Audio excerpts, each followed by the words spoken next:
Le gouvernement persiste et signe. La commission d'enquête du Sénat aurait porté atteinte à la séparation des pouvoirs.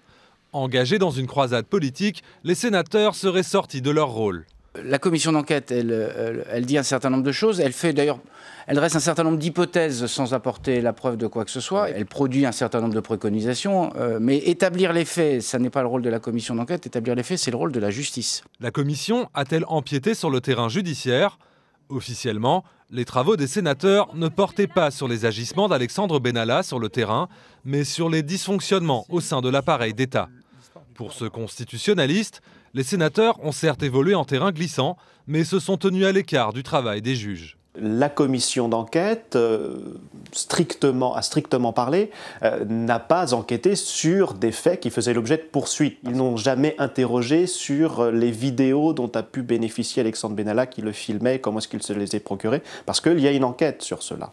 Dès lors, le Sénat était-il dans son rôle de contre-pouvoir vis-à-vis de l'exécutif ? L'article 24 de la Constitution prévoit que le Parlement contrôle l'action du gouvernement, mais pas celle du président de la République. En s'attaquant à la machine élyséenne, les sénateurs auraient donc franchi une ligne rouge selon l'entourage d'Emmanuel Macron.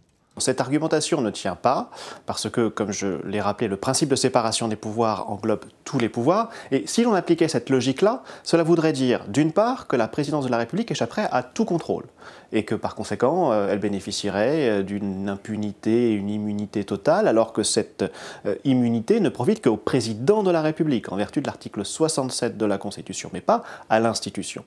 En formulant des recommandations sur l'organisation de l'Élysée, les sénateurs joueraient donc leur rôle de contre-pouvoir dans un climat plus que jamais détérioré entre le Sénat et l'exécutif.